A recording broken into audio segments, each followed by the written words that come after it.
Hey guys, what's up? Welcome to this week's Q&A. As always, thank you so much for your questions. And also, as always, if I don't answer your question in this video, then please go ahead and copy and paste it onto the bottom of this Patreon post. Also, don't forget to post any new questions that you have, as well as like all the questions that you want answered, because I'm generally answering the questions in order of how many likes they have. So let's get started. By the way, I have a new lens. It's a wide angle lens with a smaller aperture, so it's easier for me to get decent lighting with, less light in my room. So tell me what you guys think. Tell me if it looks good. You can see the background is a little more blurred, and I think in general you see less background total. Still learning about lighting and how to get things to look good. I know sometimes the videos can look pretty yellow and things like that. So still a work in progress for sure. But yeah, let me know what you guys think. It's at least so far been making it easier to get at least something that looks somewhat decent. So anyway, with that said, let's get into the questions. So Katrina Owen asks, in your recent video with Dogen, you mentioned that you've reworked MIA to have 4 stages with 2 stages each. Could you summarize the new stages? What led you to make this change? Do you think it will materially change anything about your recommendations to people as they work through the process? So yeah, on Patreon, I've posted a Q&A video that I did with Dogen recently. So if you are at the right Patreon tier to watch this video, then you have access to that one as well. So if you're curious, go check it out. But yeah, I have, myself in combination with Yoga working together, we've reworked the structure of the MIA overview, and we're actually thinking of calling it the MIA Fluency Roadmap, or maybe just the MIA Roadmap. We're still thinking about it. But anyway, we're going to put it up on the site soon, in addition to rearranging a lot of how the site works. So stay tuned, and so I'm not going to go too in-depth in it in this video because it will soon be on the website.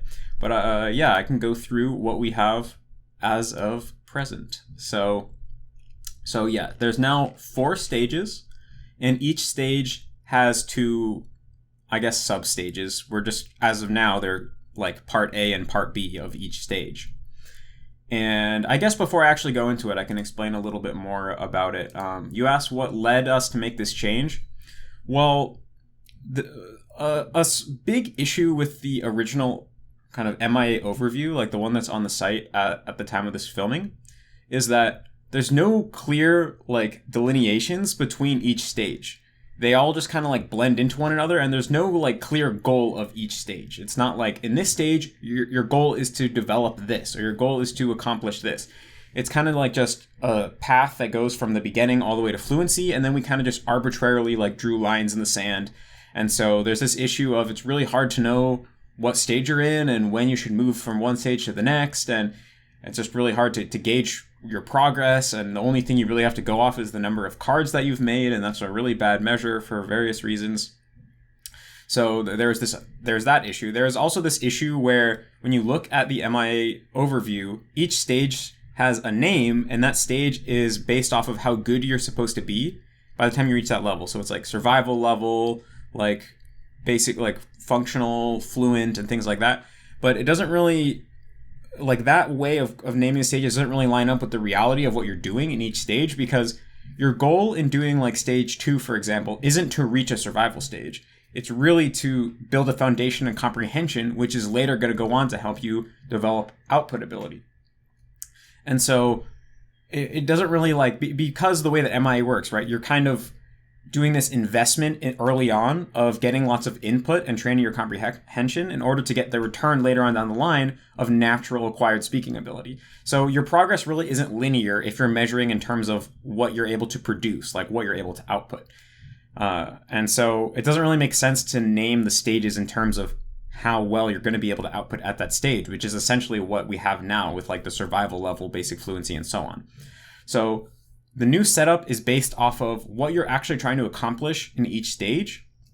And I think it's going to make it, just first of all, a lot clearer of how the process plays out, and also where you're at and what you should be doing depending on where you're at in the process.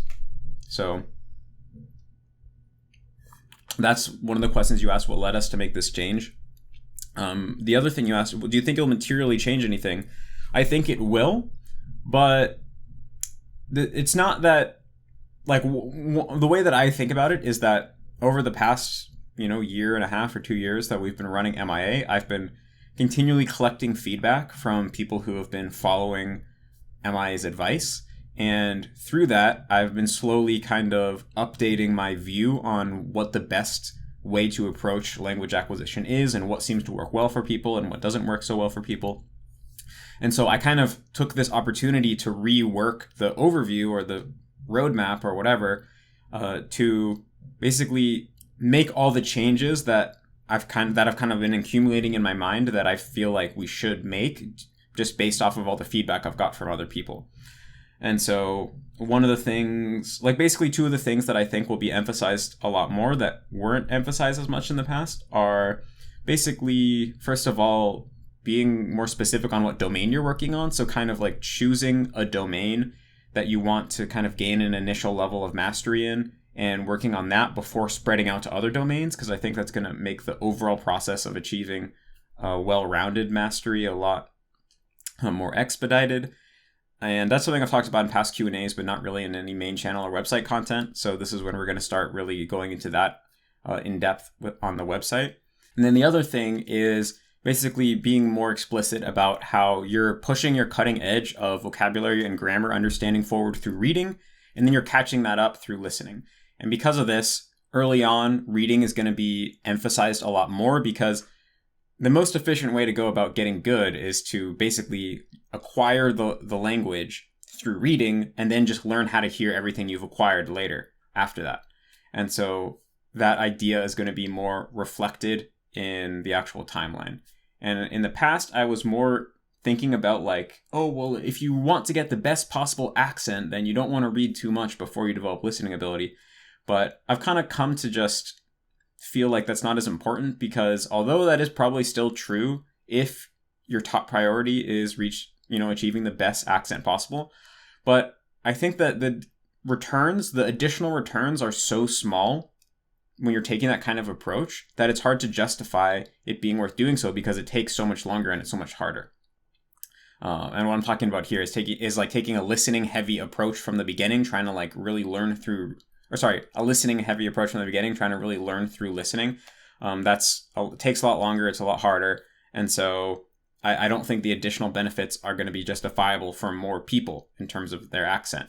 And so I think as long as you're doing a significant amount of passive listening and you're doing some amount of active listening each day, then even if you take a pretty reading heavy approach, the negative effects on your accent are going to be minimal. They're still going to be there, but they're not going to be detrimental. And that small amount of damage to your accent is going to be worth it for most people, given how much is going to expedite the overall language acquisition process. So those are the two ideas that are going to be more reflected and probably materially change the recommendations. But anyway, to actually go through the guide now. So first, I'll just read the headers of all the stages. So stage 1 is laying the groundwork. Stage 2 is developing comprehension. Stage 3 is basic fluency. And stage 4 is comprehensive fluency and beyond. And each one has a part A and a part B. So part A of stage 1 is introduction to the language. So the goal of stage 1 is basically just to learn the basic facts about the language that you need to start actually learning the content of the language. So basically just like the phonetics and the writing system. And when I say phonetics, I don't mean in-depth things like the type of things you learn in Dogen's phonetic series. I just more mean like, for example, if you're learning Japanese, you have to know some amount of phonetics to learn kana, because you have to learn like what sounds exist in the language. What vowels are there, what consonants are there, what features are there. Like in Chinese, it would include tones. And basically, the very first thing you do whenever you start a new language is you have to learn what sounds are in the language and how those sounds are expressed. Because otherwise, how can you learn a new word? I mean, you could do it entirely through audio and stuff, but I think it's going to be more effective to learn the writing system. So recognition RTK would be included in this stage if you're learning Japanese, which means that this stage is going to take longer for like Japanese or Chinese than it is for any other language. For other languages, this stage might take like a week or less.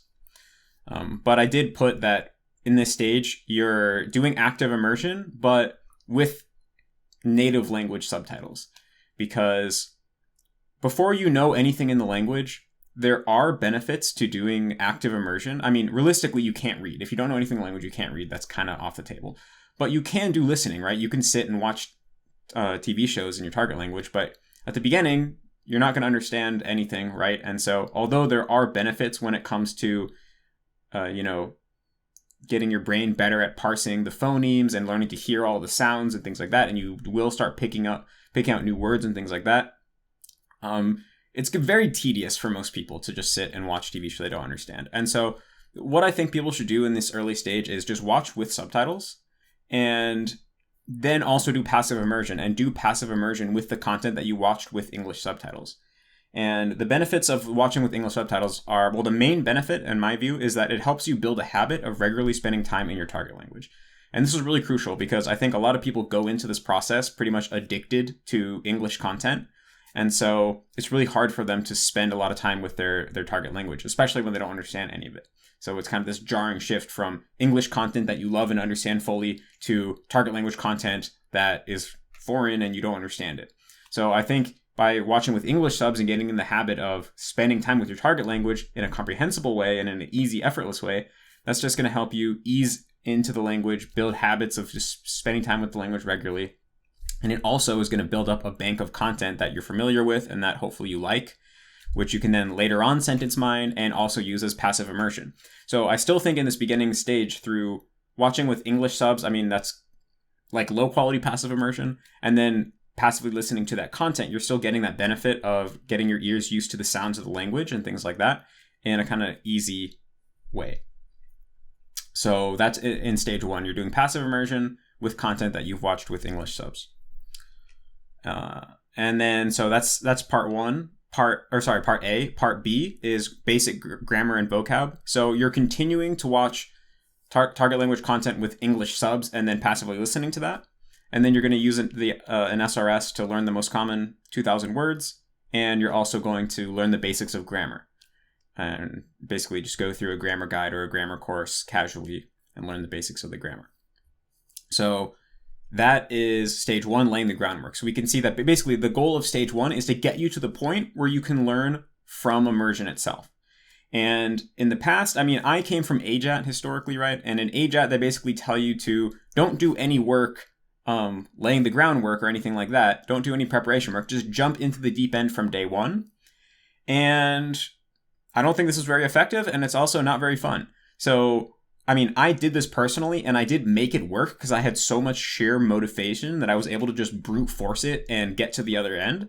But I've seen so many other people like crash and burn with this method, and I've even basically failed to try to replicate this method learning Chinese myself. So I eventually just realized that it's not effective at all. And it did take me a while because I used to be so attached to the AJATT method because it did ultimately help me achieve the results that I was looking for. But I mean, I've just seen that it's a huge flaw of the AJATT method, that there's no kind of smooth transition into learning from actual native content. So definitely think this was really important to have this kind of period where, you're just casually spending time with the language through English subtitles, and you're gaining a basis of knowledge in the language in the form of vocabulary and grammar, so that by the time you do jump into immersion content, you're going to be understanding some stuff. You're not going to feel completely lost. So that's stage one. Stage two is developing comprehension. So the goal of stage two is basically to choose a domain that I think we're going to call your home domain, which is basically the first domain that you're going to master. And we're going to have a lot of guidelines on like what possible domains are, what is exactly the extent of a domain, how wide or narrow is it, and what are good domains to choose, what are the criteria for choosing. We're going to have a lot of content related to that. But essentially, you're going to be choosing a domain and learning to understand it well. So the part A of stage two is you're going to be working on developing reading comprehension in that domain. And then the part B is going to be learning to develop listening comprehension in that domain. And so for the part A, most of your immersion is going to be reading, like it's going to be very reading heavy, with some active immersion and then also, some active listening and then also passive listening. So you're still going to get that listening in, but the bulk of your active time is going to be working on reading, getting that reading comprehension. And then on part B, you're basically learning to hear all the things that you became able to read. And in this stage, some people are probably going to want to use things like graded readers. just because, again, it's a lot of people are really going to benefit from having a just gradual transition into full-on native content, and they're not going to do well with jumping into the deep end. So some people are going to use in this stage like graded readers and some learner content. That's another thing I just realized. Like AJATT has this rule: no learner content. It has to be by natives for natives from the beginning, but that's kind of just a really stupid rule because, like, ultimately, although you don't want to spend too much time in learner content, if you make wise use of learner content, like you're actually mining it, you're not looking too many things up, you're not, reading English explanations about your target language, you're actually like reading content in your target language that's either made for kids or just made for learners. So it's like simplified, but it's actually like grammatically correct and the words are being used in natural ways. Then I can just see it as it's just a pragmatic means of quickly and efficiently getting to the point where you can read authentic content. So of course there's the danger of spending too much time and not making that shift to consuming native content. Because of course at the end of the day, although you can make this transition smoother, you're going to have to make that jump. And it always is going to be a jump when you start consuming real authentic native content, but I don't think there's any harm in making that transition more smooth. So again, not everyone has to use graded readers or whatever, or like learner content, but I mean, I think a lot of people are going to do well with that as long as, like I said, you don't stay too long in it. So that's kind of stage 2, is you're developing comprehension, reading, and listening in a domain of your choice, in your home domain. So stage 3 is basic fluency. And so basically, we're making this distinction between your home domain and your output domain. So your home domain is the first domain that you develop a decent level of comprehension in. And then your output domain is the first domain that you learn how to speak and write in yourself. And for some people, these will be the same, but for other people, it will be different. Specifically for a lot of Japanese learners, I think they're going to be different because they're going to use things like anime to build up their comprehension. Because anime is something that is very suitable for learning from, and it's also something that most Japanese learners enjoy and are interested in. But when you're speaking, you don't want to speak like an anime character, right? So when you're speaking, you have to start focusing on everyday speech. But I think it's going to make sense to first get comfortable in understanding anime and then get comfortable with everyday speech, because once you have a certain level of mastery in a domain, learning other domains is significantly easier. So in a sense, the biggest challenge in learning a language is gaining comfort in the first domain that you work on, because after that, everything is kind of downhill. So I think, for example, if you're learning Japanese, it makes sense to kind of climb that initial mountain with something that you're extremely interested in and can get really into, like anime.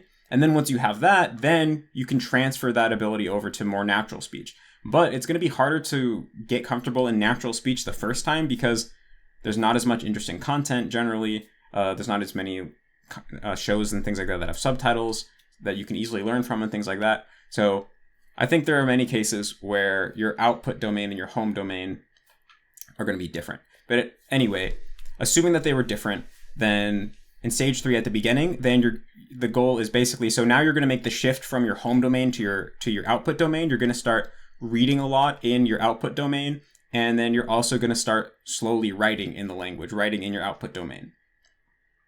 Because it makes sense to start outputting in the form of writing, because it's basically speaking is basically everything that writing is, plus more, because you have to do it in real time. You have to worry about pronouncing the language. And so writing is by far the most efficient way to break into outputting in the language. So you're going to be writing, and you're going to be doing a lot of reading in your output domain and try to get to the point where you can understand your output domain and the written form of your output domain pretty well, and now you can write in it yourself. Then part B of stage 3 is that you're now going to start working on the listening side of your output domain, and you're going to start working on speaking as well. So stage 3, part B, is where you're going to be doing things like shadowing to train your pronunciation and following the instructions that I have in my how to output video. And that's, when you start speaking. So by the end of stage 3, you should be fluent in the language in the sense of whatever domain you chose for your output domain, you can write and speak in that domain pretty comfortably. And so perhaps some people will just, I mean, maybe we could say it's like around a B2 level when you finish stage 3. So maybe for a lot of people, they'll be kind of be satisfied at that point. Then we have stage 4, which we're calling comprehensive fluency and beyond. And so part A is essentially just taking the fluency that you cultivated up through stage 3 and just spreading that out to more domains. So that's kind of the bulk of it. And then part B is when you're actively seeking out holes in your knowledge and weird things about your output and actively fixing those things. So most of the weird quirks that you'll have in your output will fix themselves naturally just through getting enough input. So that's why up until stage 4 part B, we're not really going to be recommending people to be going out of their way to try to get corrected too much or try to work out kinks too much, because a lot of that is just going to kind of go away naturally with time. But eventually there does come a point where most of the things that are going to work themselves out naturally have worked themselves out naturally, and the rest is up to you to kind of actively fix. So in part B, stage 4 part B, that's when you're really like regularly speaking and asking native speakers exactly what sounds off about your speech, and then going and immersing in content that kind of has examples of what you're doing wrong done correctly, and trying to pay extra attention to those and absorb those, and then film yourself practicing doing it correctly and then watching it back and tweaking it and doing all of those types of things. So that is the overall process. Just go over it again. So stage 1, laying the groundwork. That's when you're getting to the point where you're learning the prerequisites necessary to actually start learning vocab and grammar. Stage 2, that was part 1 of stage 1. So basically stage 1 is getting to the point where you can learn from actual content in the language. So you're learning, the basics of what you need in part 1, basically what you need to actually start learning vocab and grammar. And then in part B, you're learning the vocab and the grammar. Stage 2, you're actually starting to read content in that language. It might be learner content at the beginning, but you're going to quickly transition into authentic content. You're going to learn how to read that through sentence mining. And like I talked about in the last video, there might be more changes in the recommendations related to what types of cards to make, but ultimately, I don't think that stuff matters too much. So ultimately, you're going to be consuming native content, making cards to help you learn that content. Learn how to read in part 1, learn how to hear it in part A, learn how to hear it in part B. And then stage 3, basic fluency. Now you're learning how to write in part A, how to speak in part B. Now you have a pretty decent foundation in the 4 main language skills, reading, listening, speaking, and writing. And then stage 4, your comprehensive fluency and beyond. You're spreading the fluency that you have out into other domains. And then in part B, going and finding any small holes in your ability and actively fixing those. So, yeah.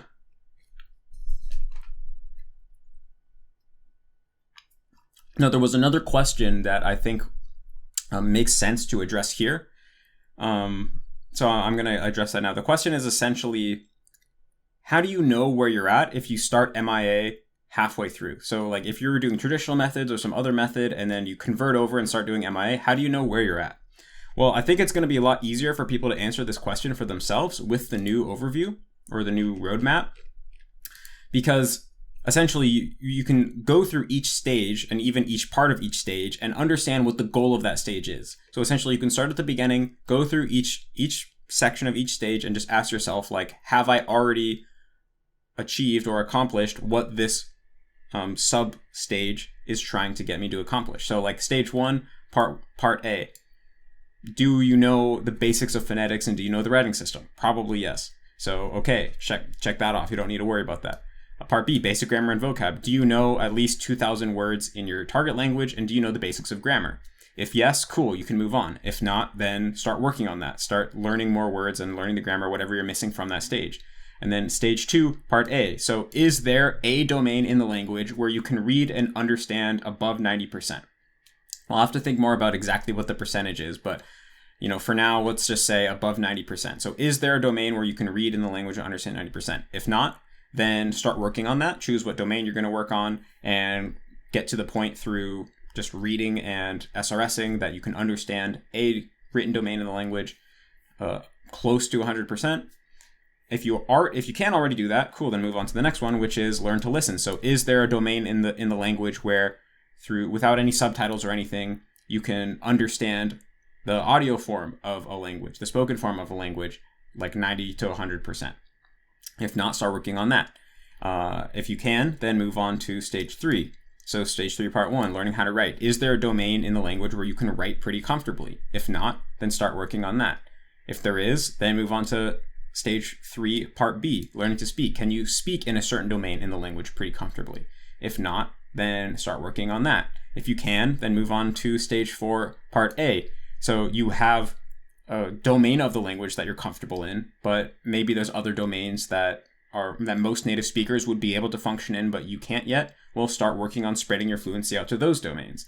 If you already are comfortable in most domains that you want to be comfortable in, then maybe move on to stage 4, part B, refinement, where you're just getting feedback from native speakers, finding out exactly what's off about your output, look for holes in your comprehension knowledge and cultural knowledge and things like that, and then go out and actively fill those. So I think that now, because each stage has a kind of more clearly defined goal, it should be a lot easier for people to kind of self-assess where they're at and what they need to do to start moving forward. So yeah, hopefully that answers your question. I spent a ton of time on that, but this by far had the most upvotes, and I think it's pretty important and probably gonna be useful to you guys, hopefully. So Jack Dalglish asks, when will we see a radical skateboarding video? Well, here you go.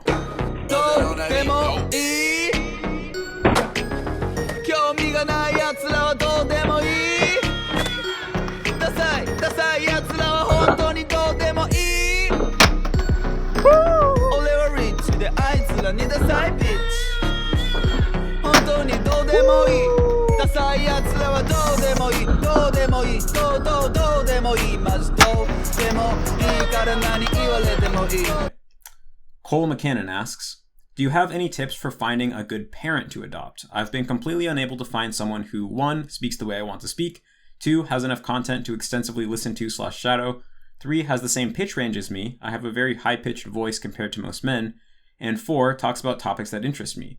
Also, would it be advisable to have multiple parents for multiple domains? So this is definitely a tricky issue. It personally took me quite a while to kind of find the Japanese parent that I ended up settling on. And so ultimately, in the long run, I think the solution is, as a community, we need to start a kind of database of good parents, people that meet all the criteria, or at least most of the criteria.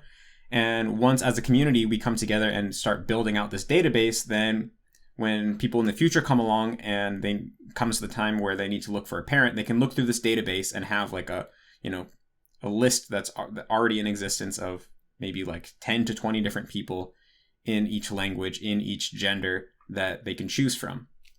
And that'll make it a lot easier. So I think that's the long-term solution. In the short term, here are some tips.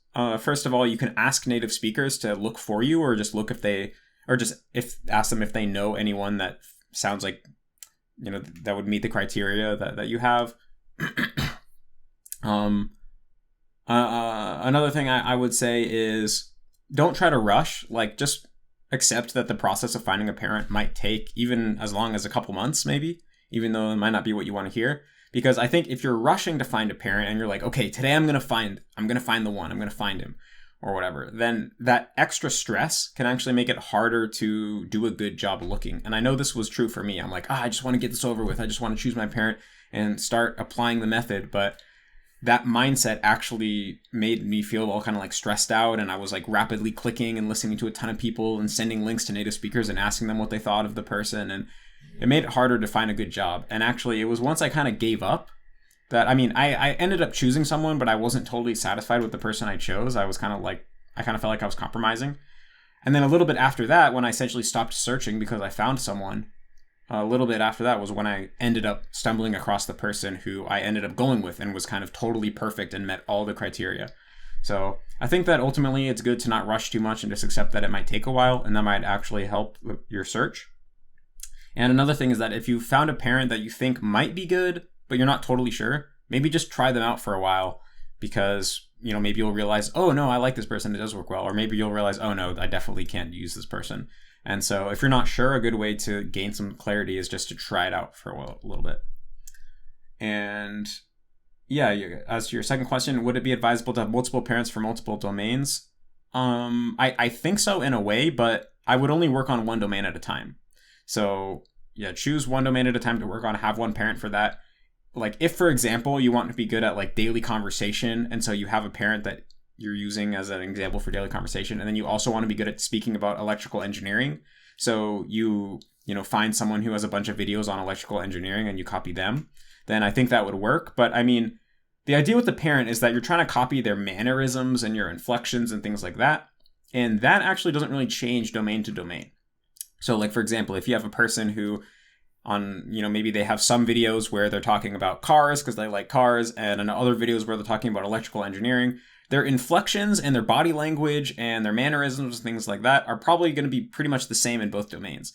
So you don't really need different parents for different domains, but in a sense, right, it's like if you want to be able to speak about electrical engineering, then you might want to watch a lot of videos of people speaking about electrical engineering in your target language, because that's going to let you know like what words are actually used and what phrases and structures are used in order to describe these concepts. And so that's important to know, because I mean, in a way, it might seem like reading would be the best way to gain comfort in a technical domain like that. And largely that's true.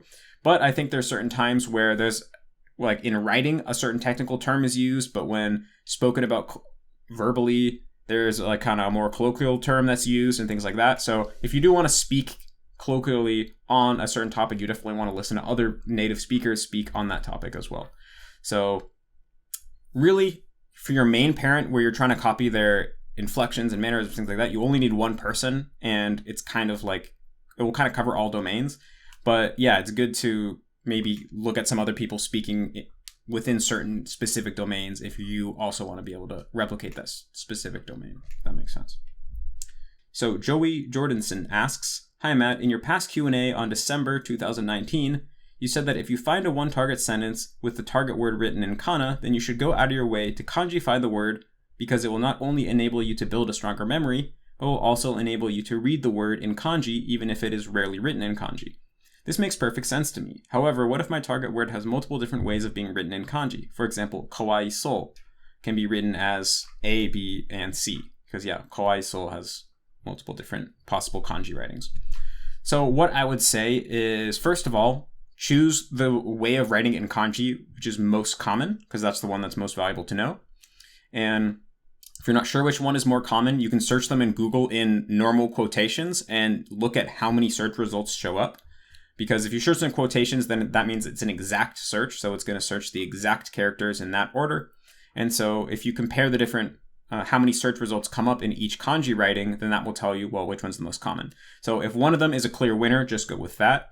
But a second criteria is if you already know one of the readings, then you might as well kanjify the word with a kanji that you don't know yet, because that way you're just going to learn more. So if there's multiple kanji writings and you know one of them but not another one, then just do one of the ones that you don't know, because then you're going to learn more.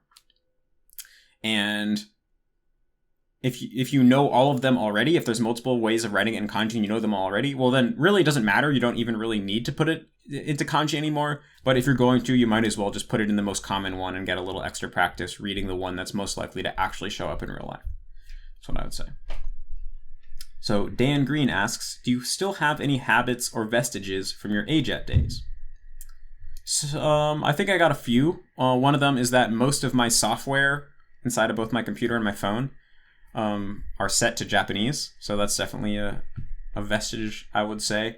Also, I still sometimes feel a little bit of guilt listening to English content when I'm doing like passive immersion, essentially. Like if I go to eat lunch and I'm listening to an English YouTube video, I still kind of feel like I could be listening to Japanese though and getting better at Japanese.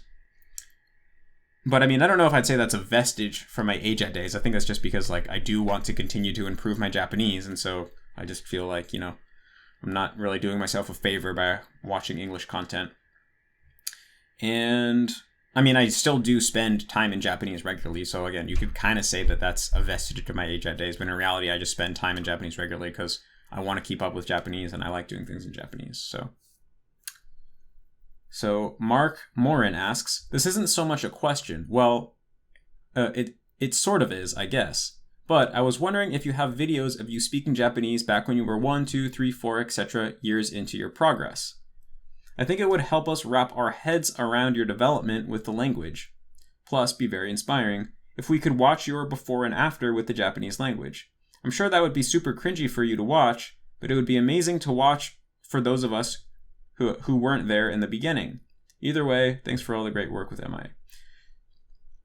I mean, I do have some footage of me speaking back when I was still really bad. And if I looked, I could probably find like something of me speaking from, I mean, I have a clip from when I was like 10 months into the process that is super cringy. And I actually rewatched it recently and like felt like I was going to throw up. It was so cringy. And then there's probably a decent amount of stuff from when I was like 3 years into the process, because that was like a little bit after that I went to college. So, well, there's definitely a lot of stuff from when I was 4 years in, because like I have recordings from conversations I had when I was at college. And yeah, maybe I could find something when I was in 3 years or whatever. But I mean, ultimately, I really don't want to put that on the internet, just because if you put something on the internet, you could never delete it, right? It's going to be there forever. And it's just so cringy. I know that I'm going to get made fun of forever if I put that on the internet. So, I mean, this is very selfish of me, I'll admit, because I totally get that it would be very inspiring and entertaining to see this super cringy footage of me like 10 months into learning Japanese. But ultimately, I'm not ready to do that yet. I'm not a strong enough human being to put something that embarrassing on the internet. So I apologize, but I cannot fulfill your request. So Steve Dibben asks, one of my goals with my target language is to immerse by living abroad for a few months. Developing a native-like accent is also important to me, and I know prematurely forced output could hurt this. I'm happy delaying going abroad, although I am concerned that my enthusiasm may diminish if I wait until full fluency. Where in the MIA roadmap do you feel is a reasonable compromise for satisfying these two somewhat conflicting goals? I'm in the middle of stage 1 and 2 of a European language. Okay, so just in case someone skipped to this portion in the video, the very first question I answered in this video has to do with summarizing the new reformulation of the MIA roadmap. And so I'm going to answer this question based off of that new roadmap. So go and check out the first question if you haven't already.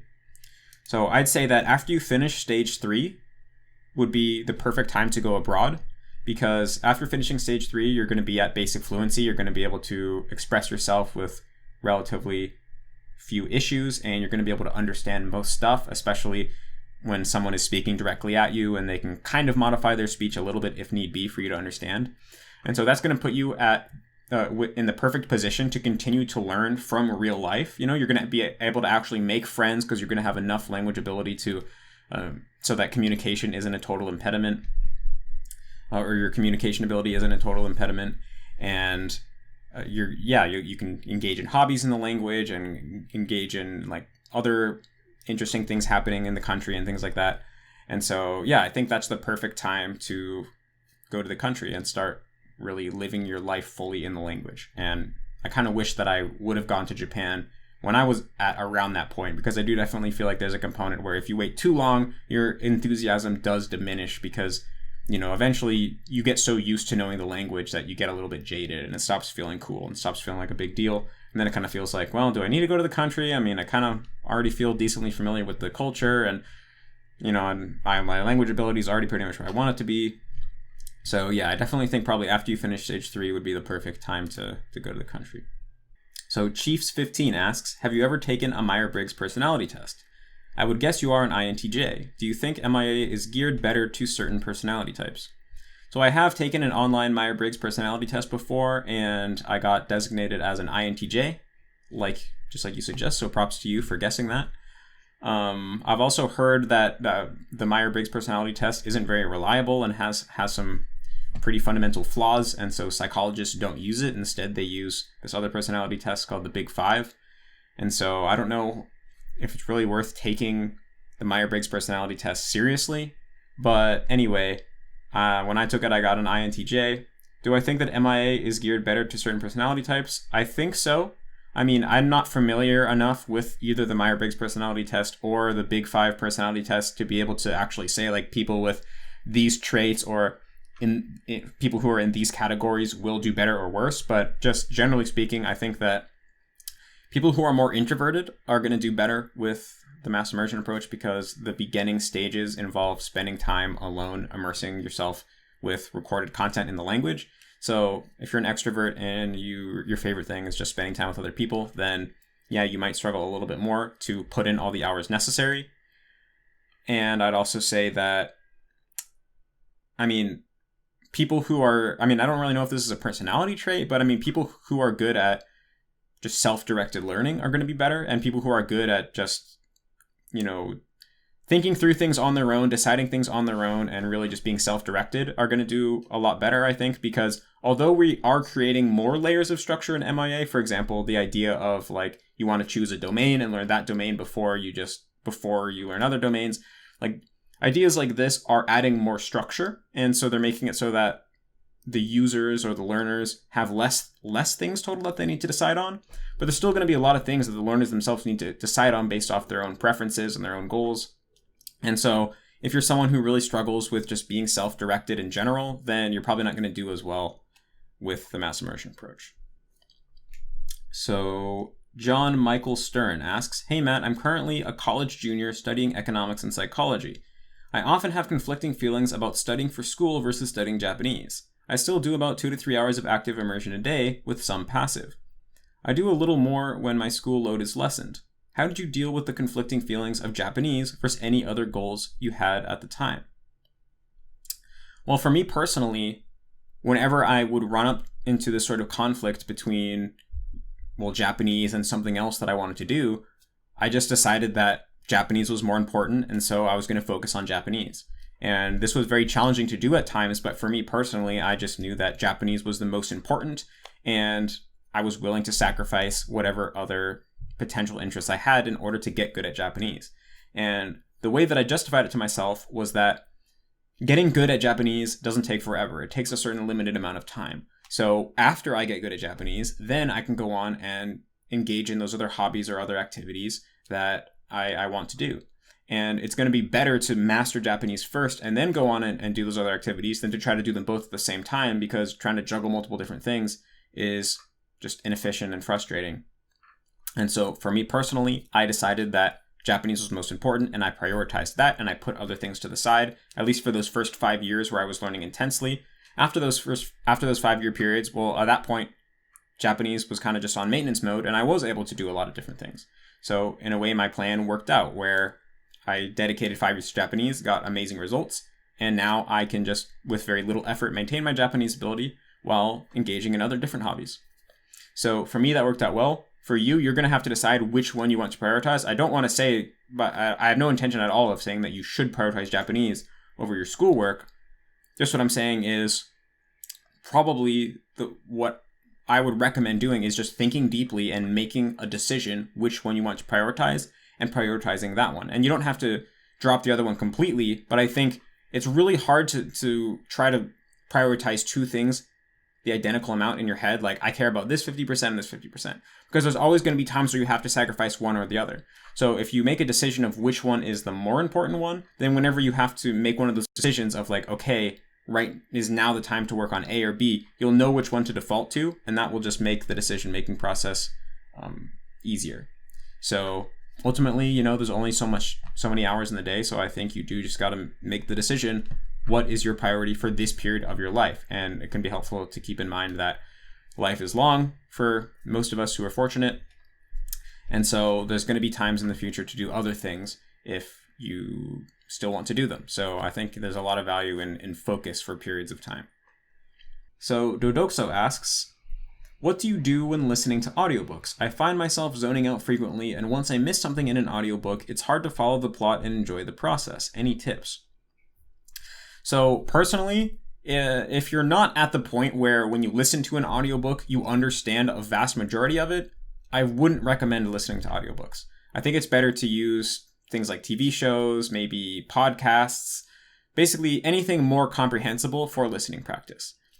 Because the thing with audiobooks is that if you don't have a very strong grasp of the language, you are going to get lost very easily. And once you get lost, it's natural to zone out and not really pay attention and not really be able to get into it. And you're not going to be learning as much once that happens. So personally, I would say until you get to the point where listening to audiobooks isn't exceedingly difficult, I would mostly just avoid them. If you really want to listen to an audiobook, I would say read the original text first. And because and then if you listen to the audiobook after that, it's going to be a lot easier to not get lost because you're already going to have the story in your head and you're already going to have been exposed to all the different structures and vocabulary and things like that that are used.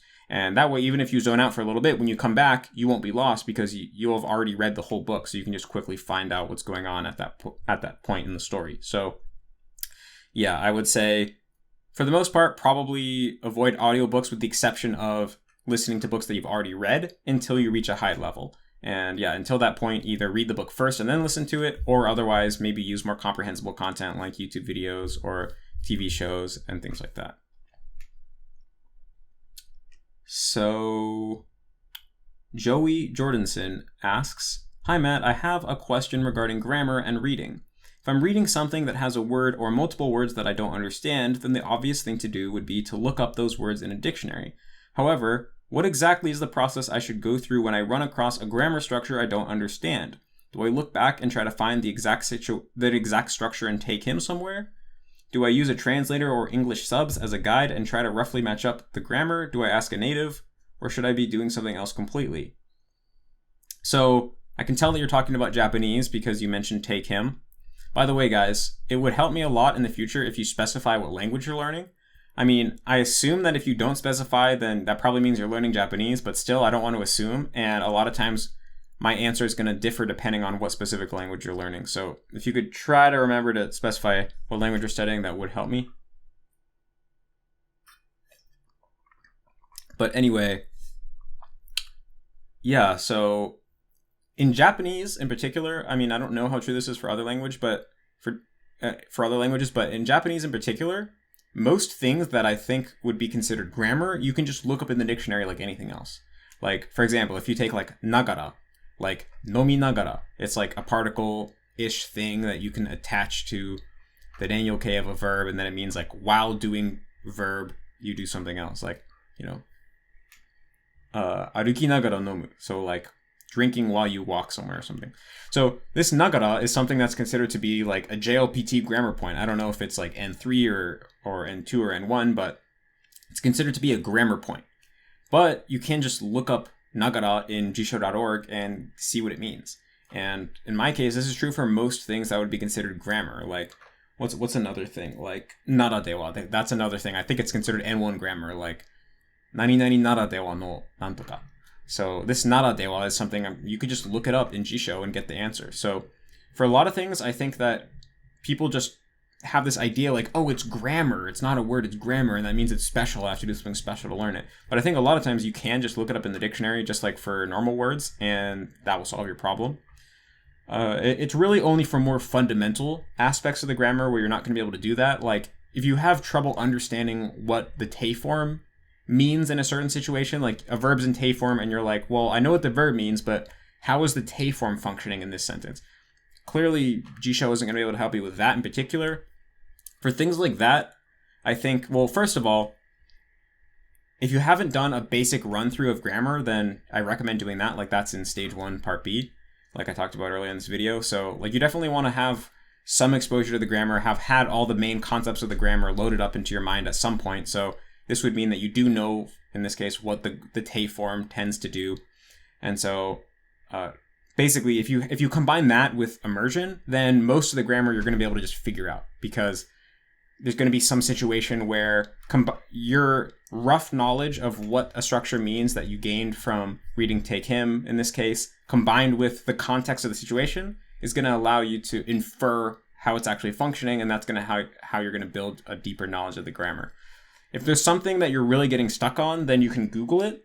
Like, if it was the te form, then if you kind of like pulled out the specifics of the sentence and try to like isolate it to its like more abstract components, like verb, te form, noun, or something, and you like search that in Google plus like Japanese grammar, then probably you could find some page where it's either like not a Yahoo Answers thing, but you know, like Hi Native or one of those sites where people ask questions and native speakers answer.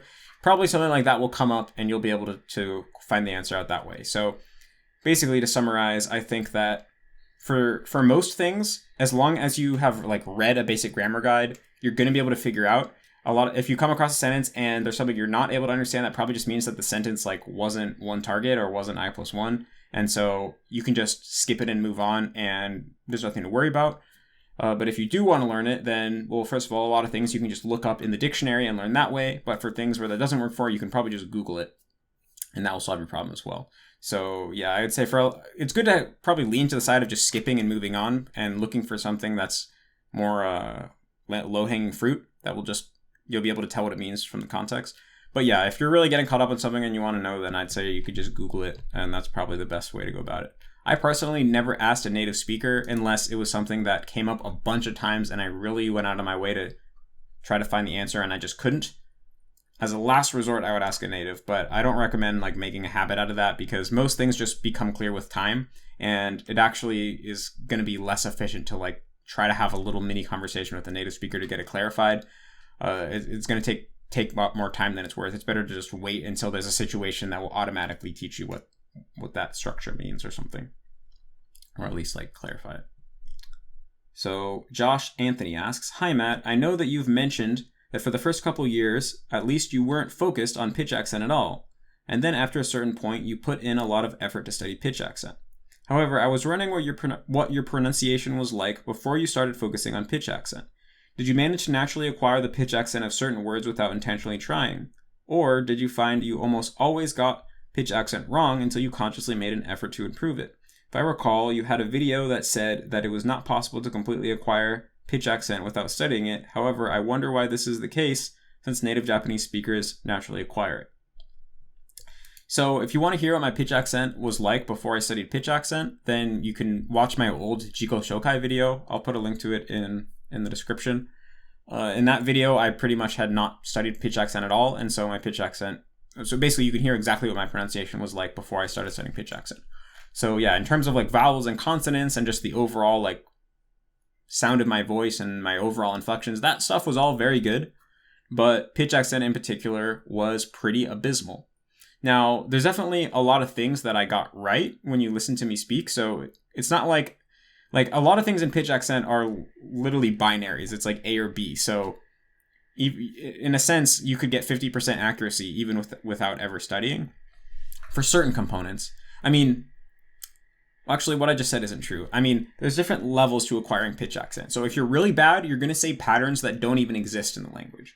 If you're a little bit better than that, then you're not going to pronounce things with patterns that don't exist, but you're just going to pronounce words with the wrong pattern. So the only things you're saying are patterns that do actually exist, but you're pronouncing the wrong words with the wrong patterns, essentially. So I think that for the most part, I was at that second stage where, I said some patterns that didn't exist, depending on how you're thinking about it, but for the most part, I was basically just saying the wrong, words with the wrong pattern. I'd say a Heibon word with a Tamataka pronunciation, or the reverse of that, and etc. Or I'd mix up Kifuku and Heibon verbs a lot, especially certain conjugations and stuff. And so I guess I did acquire it to an extent if I was largely not making up patterns that don't exist, but I think what was happening in my brain was that there was a lot of confusion as to what was pitch accent and what was intonation. Because the thing with intonation is that it's not specific to certain words. It's kind of beyond the concept of specific words. So if there's an intonation pattern in general, you can pronounce any word with that intonation pattern. For example, in English, if you have one of the intonation patterns related to asking a question, well, what do you mean? You could take that same intonation and add any words that would fit into that intonation pattern. What do you mean? Well, what do you want? Well, who are you? They're all a little different, but you can hopefully see what I mean. I'm making up these examples on the spot. But pitch accent is not like that, right? Pitch accent is a certain word has to always be pronounced a certain way. So I think my brain didn't really get that, so I would pronounce certain words with the wrong pattern, because my brain thought that the pitch accent was just intonation. Basically, it thought that any word could go with any pattern, when in reality that wasn't the case. And so there was a lot of inconsistency with the way that I spoke. I would pronounce the same word differently from sentence to sentence. And so I definitely hadn't acquired pitch accent fundamentally, because my brain didn't get that certain words always have to be pronounced in the same way. So because my brain understood that, okay, there are a limited amount of patterns, and a lot of times pitch accent is a binary, like a Tamataka versus, Heibon versus Kifuku for verbs and adjectives, I was able to get a lot right probably just by chance, but I didn't acquire it in the sense that like I pronounced the same word differently sentence to sentence, and so of course that would create a lot of errors. And I think there were some things that I probably got right every time because there's certain things that are easier to acquire. Like I think the rules related to how combinations of nouns are pronounced are easier to acquire, and I mean I could go into why that is, but it's like I don't want it to get too long. And so there were certain things that I'd acquired. It wasn't like I had zero, but I mean, there were huge chunks of pitch accent understanding that my unconscious mind clearly was completely missing. So, yeah, I hope that answers your question of roughly where I was at. And the thing is, like, I would watch videos of people who had been studying Japanese, like, 3 times as long as me and had been living in Japan for like 3 times as long as me, and they would still be roughly at the same level of accuracy as I was. Now, there are people who seem to have fully acquired or almost fully acquired pitch accent without consciously studying it, but the commonality between all of those people that I've seen is that they've been living in Japan and living their entire lives in Japanese for more than 2 decades. So it could have been that even if I never consciously studied pitch accent, if I continued to study Japanese intensively for an additional 15 years, then I would have gone on to acquire it. But in reality, I mean, even if that was the case, that's too long. I don't want to wait that long to acquire pitch accent. And the other thing is that there are other people who have been living in Japan for 2 decades, living their entire lives in Japanese because they're completely fluent in Japanese and have Japanese friends and a Japanese spouse and things like that, who have still also not acquired pitch accent. So it's not even a guaranteed thing like, oh, it just takes 20 years. It's like there's people who do also never acquire it. So, I mean, yeah, maybe some people could acquire it, but it'll probably take them like 20 years. And I don't want to wait that long either way. I also don't want to risk me being one of the people that would never acquire it. So that's why I study it personally, and I recommend other people to study it. As to why native speakers are able to acquire it, well, there's a big difference between first language acquisition and second language acquisition. And I mean, I think there's some pretty fundamental differences in the way that your brain works from, when you're comparing a 2-year-old to like an 18-year-old or older.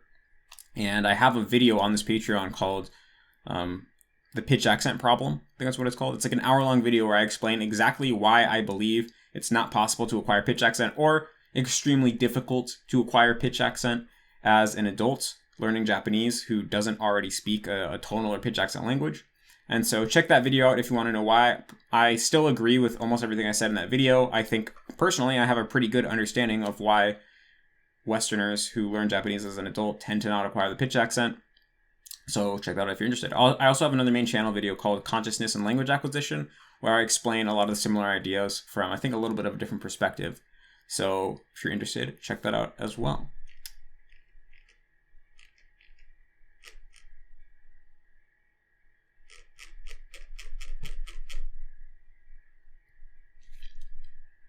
So that's all for this week's Q&A. Thank you so much for your questions. Thank you so much for your support. Please post any new questions you have below, and I'll see you guys in the next one.